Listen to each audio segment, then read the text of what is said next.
بسم اللہ الرحمن الرحیم الحمد للہ الذی کفا والصلاة والسلام علی سیدنا محمد المصطفیٰ وعلی آلہ واصحابہ الذین هم اصحاب التقوی اما بعد قال اللہ عز وجل فی کتابہ العظیم وما بکم من نعمت فمن اللہ صدق اللہ مولانا العظیم۔ بزرگوں اور دوستو، انسان کے پاس جو کچھ ہے وہ اللہ کا دیا ہوا ہے،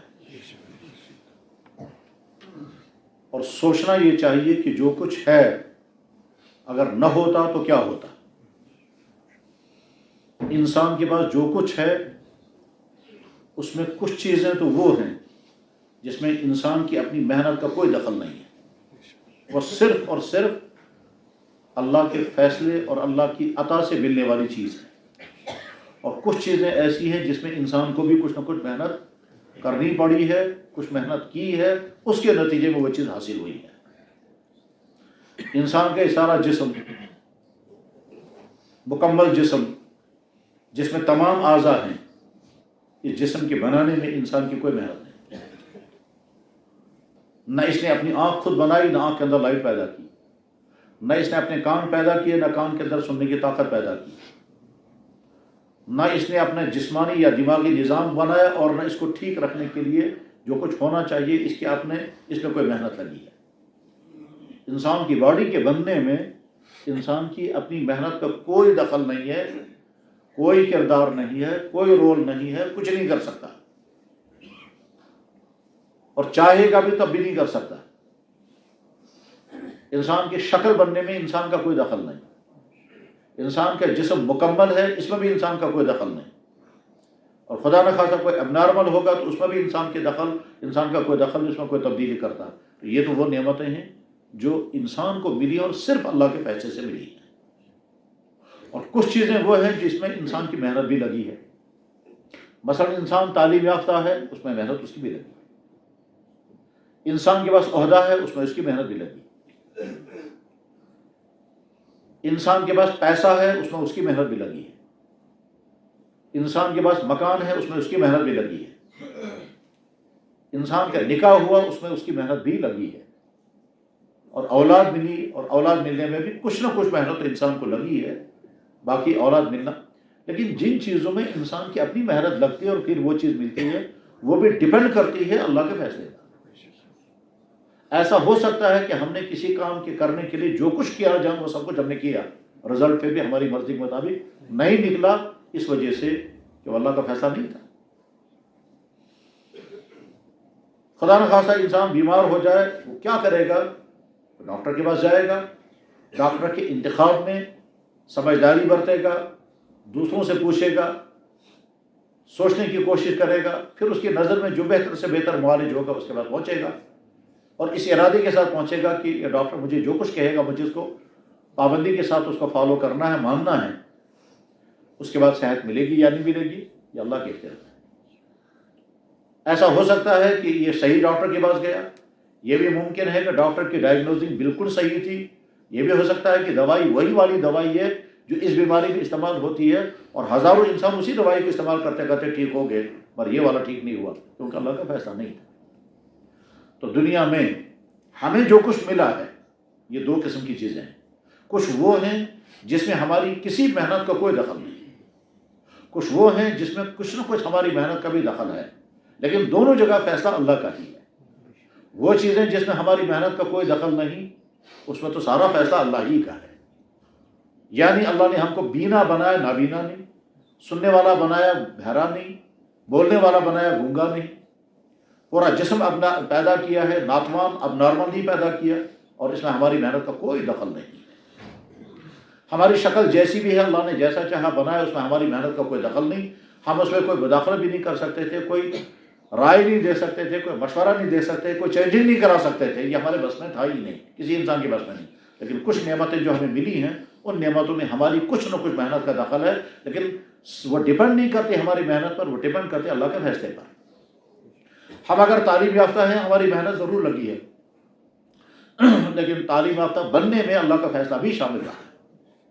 اس کے بعد اگر ہمیں کوئی عہدہ ملا ہے تو ہماری محنت بھی اس میں ہے، لیکن یہ سارا ڈیپینڈ کرتا ہے اللہ کے فیصلے پر۔ ہم نے جو کچھ بھی ہمیں ملا ہے اس میں ہماری بھی کچھ محنت ہے، اور اس کے بعد پھر اللہ کی عطا ہے۔ اللہ تعالیٰ شان و قرآن کریم میں فرماتے ہیں وما بکم من نعمت فمن اللہ، تمہیں جو کچھ بھی ملا ہے وہ میرے فیصلے سے ملا ہے۔ یا الناس اذکروا نعمت اللہ، اے لوگوں یاد رکھنا ہے میں نے تمہیں کیا کیا دیا ہے۔ یہ بھی فرماتے ہیں اللہ تعالیٰ شانو کہ جو کچھ میں نے دیا ہے میں نہ دیتا تو حل من خالق غیر اللہ، اللہ کے علاوہ کون ہے جو تمہیں یہ دیتا ہے۔ یہ بھی فرماتے ہیں قل ارأیتم ان اخذ اللہ سمعکم وابصارکم وختم علی قلوبکم من الہ غیر اللہ یاتیکم بہ، اگر میں تمہیں دیکھنے کو نگاہ نہ دیتا، سننے کو کان نہ دیتا، پمپنگ کے لیے ہارٹ نہ دیتا، تو دوسرا کون خدا ہے جو تمہیں یہ ساری چیزیں دے گا۔ اب جب اللہ نے یہ ساری چیزیں ہمیں عطا کی ہیں تو اس کے بعد اب ہماری ذمہ داری کیا ہے؟ جو چیز بھی ملی ہے اس کا غلط استعمال نہیں ہونا چاہیے، استعمال کرنی ہے ساری چیزیں۔ باڈی کے اندر پائی جانے والی چیزیں بھی استعمال ہونی ہے زندگی بھر۔ آنکھ ہے تو زندگی بھر اس آنکھ سے دیکھنا ہے، کان ہے زندگی بھر اس کان سے سننا ہے، زبان ہے جب تک جاگے ہوئے ہیں کچھ نہ کچھ بولنا ہے، دماغ ہے جب تک جاگے ہوئے کچھ نہ کچھ سوچنا ہے، پیسہ ہے کہیں نہ کہیں خرچ کرنا ہے، پاؤں ہے یہ کہیں نہ کہیں کے لیے چلیں گے، یہ تو ہے جسم کی چیزیں۔ جیب میں پیسہ ہے کہیں نہ کہیں خرچ ہونا ہے، عہدہ ہے یہ کہیں نہ کہیں کسی کام کے لیے استعمال ہوگا، پاور ہمارے ہاتھ میں یہ پاور کہیں نہ کہیں کسی کام کے لیے استعمال ہوگا۔ انسان کی ڈیوٹی یہ ہے کہ اپنی ہر نعمت کا وہ صحیح استعمال کرے، یہی انسان کا اصل امتحان ہے۔ اللہ نے دیا سب کچھ ہے، پھر بھی جانتے میں دیکھنا چاہتا ہوں میرا دیا ہوا جو کچھ ہے اس کا تم استعمال کہاں کہاں کیسے کر رہے ہو۔ انسان کے ہاتھ میں قلم ہے، اس قلم سے وہ بھی کر سکتا ہے جس سے خود کو اور انسانوں کو نفع پہنچے، اور اسی انسان سے وہ بھی کر سکتا ہے جس سے نہ جانے کن کن کو کیا کیا نقصان ہوگا۔ یہ ملی ہوئی جوانی اس میں انسان کا کوئی دخل نہیں، یہ کمزور ہے یا صحت مند ہے، جس شکل کا بھی ہے جس انداز کا بھی ہے اللہ کا اب اس کے بعد اس کے ہاتھ میں ہے، یہ اپنی جوانی کو صحیح راستے پر چلائے گا یا برے راستے پر چلائے گا۔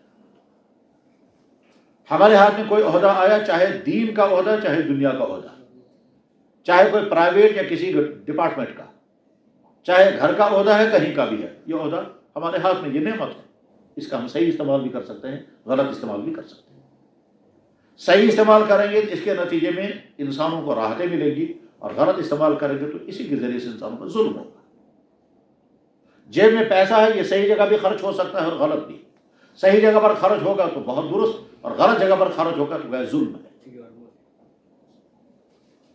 جناب والا پوری زندگی کا فلسفہ یہی ہے، فلسفہ یہی ہے کہ اللہ نے جو کچھ تمہیں دیا ہے اس کو سوچو اور اللہ کا شکر ادا کرو، اور اس کے لیے اصول بھی ذہن میں رکھنا چاہیے، وہ یہ نمبر 1 جتنا ہمیں ملا ہے اس کا ہم شمار نہیں کر سکتے، نعمتوں کو شمار نہیں کر سکتے، اللہ کے دیے ہوئے احسانات کو شمار نہیں کر سکتے، اور یقیناً نہیں کر سکتے۔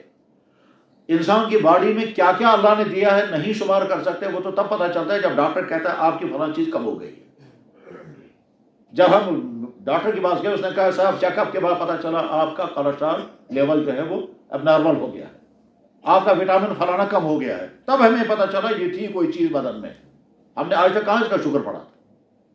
تو غرض یہ کہ باڈی کے اندر کتنی چیزیں ہیں اس کا شمار نہیں کر سکتے، اور باہر اللہ نے کتنا دیا اس کا شمار نہیں کر سکتے۔ اس میں اللہ خود ہی فرماتے ہیں اگر تو میری نعمتوں کو شمار کرو گے تو کر نہیں سکو گے، اور نعمتوں کا احساس تب ہوتا ہے جب خدا نہ خواستہ نعمت چھن جائے تب۔ تو ایک تو اللہ کی نعمتوں کا احساس کرنا کہ اللہ نے مجھے عطا کیا، ساتھ میں یہ احساس کرنا اگر ان میں سے کوئی چیز نہ ہوتی تو کیا ہوتا، اور نمبر 3 پھر اس کے بعد اس نعمت کا ہم استعمال صحیح کر رہے ہیں یا غلط کر رہے ہیں، یہی بار بار اپنے آپ کو میٹر لگانا ہے، میرے پاس جو کچھ ہے اس کا میں صحیح استعمال کر رہا ہوں یا غلط۔ یہ ہر چیز کے بارے میں یہی اصول ہے۔ آپ کے ہاتھ میں موبائل ہے، آپ کو یہ فیصلہ کرنا آپ اس کا صحیح استعمال کہاں کہاں کر رہے ہیں اور غلط استعمال کہاں کر رہے ہیں۔ جیب میں پیسہ، اس پیسے کا صحیح استعمال کہاں کر رہے ہیں، غلط استعمال کہاں ہو رہا ہے۔ آپ کے ہاتھ میں لیپ ٹاپ ہے، آپ کو یہ فیصلہ کرنا اس کا صحیح استعمال کر رہے ہیں یا غلط استعمال کر رہے ہیں، صحیح کتنا اور غلط کتنا۔ اللہ نے دنیا کی چیزیں ایسی بنائی ہیں کہ یہ فائدہ بھی دیتی ہیں، اس میں سائڈ ایفیکٹ بھی ہے، اور فائدے مند بھی ہے اس میں سائڈ ایفیکٹ بھی ہے، پاور فائدے مند ہے اس میں سائڈ ایفیکٹ بھی ہے، موبائل فائدے مند بھی ہے اس میں سائڈ ایفیکٹ بھی ہے، جوانی فائدے مند بھی ہے اس میں سائڈ ایفیکٹ بھی، خطرے بھی ہے اگر اس کا غلط استعمال ہوگا۔ پیسہ دولت ہے، نعمت ہے، اس کا غلط استعمال ہوگا تو سائڈ ایفیکٹ ہے۔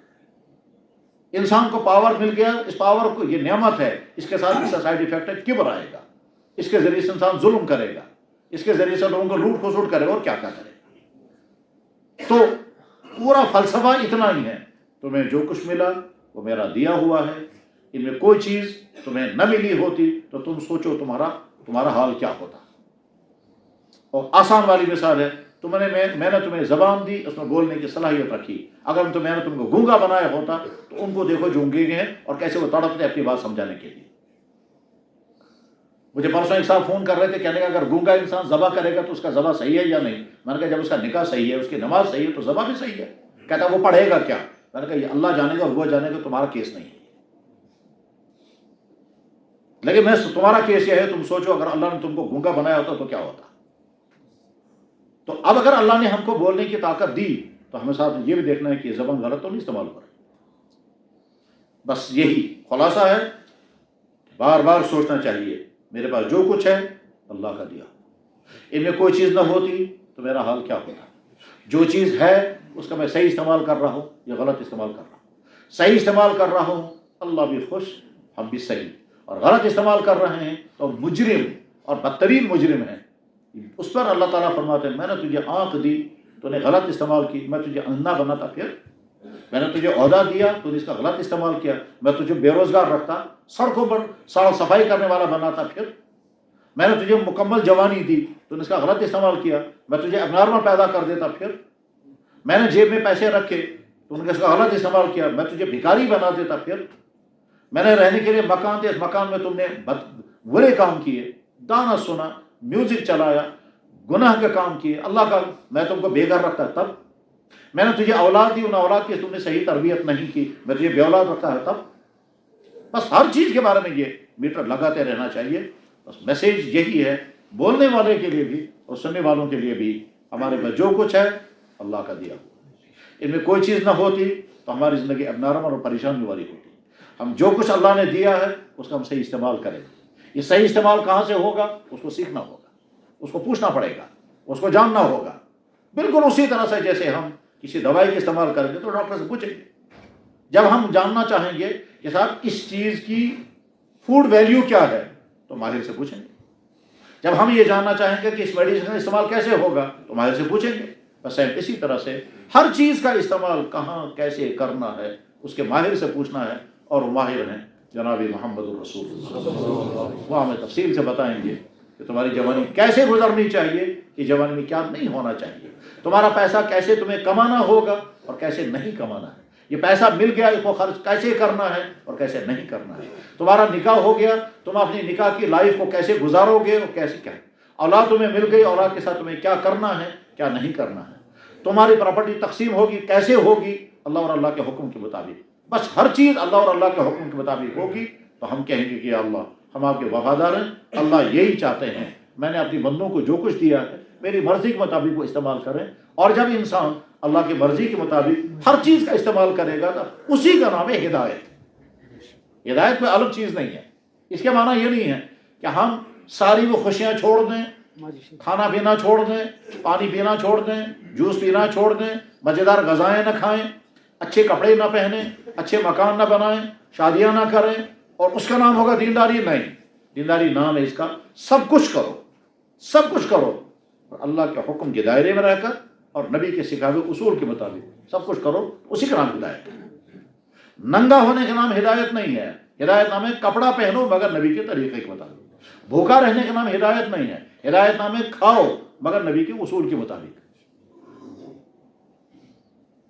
عورت کے ساتھ تعلقات قائم کرنا گمراہی نہیں ہے، ہاں عورت کے ساتھ تعلقات قائم کرو اللہ کے حکم کے دائرے میں تو وہ ہدایت ہے، اس کا نام نکاح ہے۔ بس ہر چیز کے بارے میں استعمال کرنا ہے سب کچھ، اور جب تک انسان ہے کرنا ہے۔ آنکھ ہے اس کا استعمال ہوگا، کان ہے اس کا استعمال ہوگا، عہدہ ہے اس کا استعمال ہوگا، پیسہ ہے یہ کہیں نہ کہیں خرچ ہوگا، گاڑی ہے کہیں نہ کہیں کے لیے چلے گی، آپ کے ہاتھ میں موبائل ہے کچھ نہ کچھ اس سے آپ کریں گے، خاموش نہیں بیٹھیں گے۔ جب تک انسان جاگا ہوا دماغ سے کچھ نہ کچھ سوچے گا، جب تک انسان سننے کی طاقت ہے کچھ نہ کچھ سنے گا، زبان کے اندر منہ کے اندر زبان ہے کچھ نہ کچھ جسے بولے گا، ہر جگہ انسان ایکشن میں ہے۔ جب بیکار بیٹھا ہوا تب بھی بیکار نہیں، کچھ نہ کچھ تو کرے گا، یا سوچے گا یا دیکھے گا یا کچھ نہ کچھ تو کرے گا. جس کو ہم کہتے ہیں بیکار بیٹھے ہوئے ہو، وہ ہماری نظروں میں بیکار ہوتا ہے لیکن کچھ نہ کچھ کر رہا ہوتا ہے، چاہے وہ سوچ رہا ہو، چاہے دیکھ رہا ہو، چاہے سن رہا ہو، مگر کرے گا کچھ نہ کچھ. بیکار بیٹھ ہی نہیں سکتا. ایسا تو ممکن نہیں کہ انسان ایسے چپ چاپ بیٹھے، نہ دماغ کو استعمال کرے گا نہ زبان کو. ایسا نہیں ہو سکتا. یہ تو انسان کی نیچر کے خلاف ہے. تو ہر وقت انسان کو کچھ نہ کچھ کرنا ہے. میٹر یہ لگانا ہے، میں جو کچھ کر رہا ہوں، میں جو کچھ بول رہا ہوں، میں جو کچھ دیکھ رہا ہوں، میں جو کچھ سن رہا ہوں، میں جہاں خرچ کر رہا ہوں، میں اولوں کے ساتھ جیسا رویہ برت رہا ہوں، میرا رویہ جیسا ہے، کیا یہ ویسا ہے کہ میرا بنانے والا کہے گا تمہاری اس رویے کی وجہ سے مجھے ناراضگی نہیں ہے، میرا بنانے والا کہے گا تم نے اس کا غلط استعمال کیا، تم مجرم ہو، تم مجرم ہو. اور ساتھ میں اللہ تعالیٰ فرماتے ہیں تم جس چیز کا بھی غلط استعمال کرو گے وہ چیز قیامت کے دن تمہارے خلاف گواہی دے گی. جناب والا، جس مکان میں بیٹھ کر کے شراب پی جائے گی، انسان کی باڈی بھی گواہی دے گی شراب پی گئی ہے، اور وہ مکان بھی گواہی دے گا، اور قیامت کے دن گواہی دے گا یومئذ تحدث اخبارها بان ربک اوحی لها.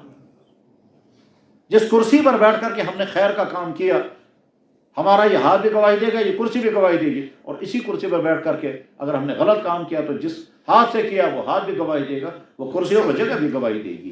اللہ تعالیٰ شانہ نے انسان کے جسم کو ایک طرف سے ہمارے فنکشن میں دے دیا، ہمارے اختیار میں تم ایسے استعمال کرو. اور صاحب یہ بھی فرماتے ہیں کہ جس میں تم استعمال کرو گے اس کی ساری ریکارڈنگ کر رہا ہے.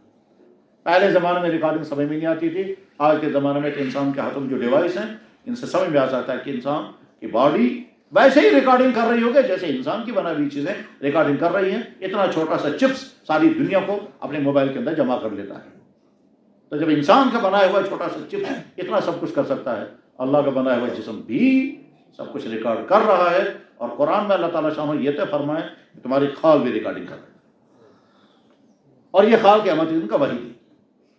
کامیابی اس میں ہے نمبر 1 ہم مان کر کے چلیں ہمارے پاس جو کچھ ہے اللہ کا، اور یقیناً پھر یہ مان کر کے چلیں کہ اگر ان میں سے کوئی چیز نہ ہوتی تو بڑی مشکل زندگی ہوتی، جیسے ان کی ہے جن کے اندر کوئی کمی ہے. اور جو کچھ ہے ہم اس کا صحیح استعمال کر رہے ہیں تو ہدایت پر ہیں. اور خدا نہ خواستہ اگر غلطی ہو رہی ہے تو مایوس نہیں ہونا ہے، سدھار کرنا ہے. مایوس نہیں ہونا ہے، سدھار کرنا ہے. گھٹنے نہیں ٹیکنے کہ جناب میں کر نہیں سکتا ہے. زندگی میں چینج لانی ہے اور جو غلطی ہو رہی ہے غلطی کو دور کرنا ہے. مایوسی کوئی چیز نہیں ہے. حقیقت یہ ہے انسان کے اندر اللہ تعالیٰ شاہ نے چینج لانے کی صفت رکھی ہے اور انسان چینج لا سکتا ہے. ایک آدمی بیمار ہو گیا، ڈاکٹر کہتا ہے آپ کو اپنا لائف سٹائل چینج کرنا ہوگا، آپ ٹھیک ہو جائیں گے. کیا کرنا ہوگا؟ صبح واکنگ کرنی ہوگی، کھانے کا نظام بدلنا ہوگا، فلاں چیز اوائڈ کرنی ہوگی، یہ ایکسرسائز کرنی ہوگی، آپ ٹھیک ہو جائیں گے. انسان کرتا ہے وہ ٹھیک ہو جاتا ہے. تو کہتا ہے صاحب میں تو صبح 9 بجے تک اٹھتا ہوں. اب ڈاکٹر نے کہا نہیں صبح کو واکنگ کرنی پڑے گی، کرے گا انسان. لوگ کہتے ہیں جناب پرہیز کرنا بڑا مشکل ہے، چھوڑ نہیں سکتے ہیں. جس چیز کی مجھے عادت ہے میں عادت کو اوائڈ نہیں کر سکتا ہوں، لیکن جب آپ ارادہ کریں گے تو کر سکیں گے. وہ کہتے ہیں جی کر ہی نہیں سکتا. کبھی کبھی مجھ سے لوگ کہتے ہیں کہ جناب غصہ بہت آتا ہے اور غصہ کنٹرول میں نہیں رہتا. میں نے کہا اچھا بہت اچھا. غصہ بہت آتا ہے کن پر؟ کہنے کہ بیوی پر، بچوں پر، بھائیوں پر، پڑوسیوں پر. میں نے کہا ٹھیک ہے ان سب پر غصہ آتا ہے. اگر کبھی سڑک کے کنارے کوئی بیلٹ فورس والا آپ کو کھڑا کر کے آپ کے ساتھ توہین کا معاملہ کرے گا اس وقت آپ کو غصہ آئے گا، وہاں سر نیچے کرو گے کہ جناب وہاں برداشت کریں گے. وہ مردہ جو وہاں کر رہے ہو وہی ہم. اور اسی لیے اللہ کے نبی سے جب پوچھا گیا تھا اللہ کے نبی اچھا 1100 نصیحت کرا اپنے پاس غصہ مت کرنا، غصہ مت کرنا 3 دفعہ فرمایا. اس کا مطلب یہ غصہ سے بچنا ہمارے اختیار میں ہے. اگر اللہ کے نبی یہ نہیں فرمایا سونا مت، کیونکہ اللہ کے نبی یہ جانتے ہیں سونا انسان کی نیچر ہے. یہ نہیں فرمایا بھوک نہیں لگنی چاہیے، کیونکہ وہ جانتے ہیں کہ بھوک تو اس کی نیچر ہے. ہاں یہ فرما رہے غصہ مت کرنا، اس کا مطلب یہ ہے کہ جس چیز کا حکم دیا جا رہا ہے اس سے ہم بچ سکتے ہیں. تو جو اللہ اور اللہ کے نبی نے ہمیں کرنے کو کہا وہ ہمارے اختیار میں ہے، اور اللہ اور اللہ کے نبی نے جس چیز کے بارے میں ہم کو کہا بچنے کے لیے وہ ہمارے بچنے کے اختیار میں ہے. اور اگر کوئی سمجھتا ہے جناب مجھ سے چھوٹ ہی نہیں رہا ہے، میں چھوڑنا چاہتا ہوں نہیں چھوٹ رہا ہے، تو جواب آئے گا پھر سن لیجئے آپ چھوڑنے کو تیار ہو جائیں گے یا نہیں. خدا نہ خواستہ کسی کی مادے میں تکلیف ہو گئی، دوائیاں کھاتا رہا لیکن ٹھیک نہیں ہوگا. بعد میں کسی اچھے ڈاکٹر کے پاس کہا، اس نے کہا سارے ٹیسٹ کر کے لاؤ. سارے ٹیسٹ کر کے لانے کے بعد ڈاکٹر نے کہا جناب السر یا کہیے کینسر کا پہلا سٹیج. اور میں چھپانا نہیں چاہتا، میں تمہیں صاف صاف بتا رہا ہوں تمہاری حالت خطرے کی حالت ہے. اب سنو، اگر تم ٹھیک طرح سے دوائی لو گے نمبر 1، اور جن چیزوں کا میں تمہیں پرہیز بتاؤں گا ان کا پرہیز تم کرو گے. کہنے لگا جناب مجھے تو زندگی ہوگی مرچیں کھاتے ہوئے اور مسالے کھاتے ہوئے اور ہیوی کھانا کھاتے ہوئے اور گوشت کھاتے ہوئے اور پروٹین کی غذائیں کھاتے ہوئے. تو ڈاکٹر کہتا ہے یہ ساری چیزیں تمہیں بند کرنی ہوں گی. تیار ہو جائے گا یہ آدمی؟ کہا لازماً کرے، لازماً تیار ہو جائے گا، لازماً تیار ہو جائے گا. وہاں نہیں کہے گا کہ جناب میں قابو نہیں کر سکتا، وہاں نہیں کہے گا میں قابو نہیں کر سکتا، وہاں فوراً کہے گا جناب میں پرہیز کروں گا. بس جیسے یہاں پرہیز کرنے کے لیے تیار ہو گیا ایسے. اس مختصر گفتگو کو اللہ تعالیٰ بولنے والے کے لیے بھی اور سننے والوں کے لیے بھی مفید بنائے. وآخر دعوانا ان الحمد للہ رب العالمین برحمتک یا ارحم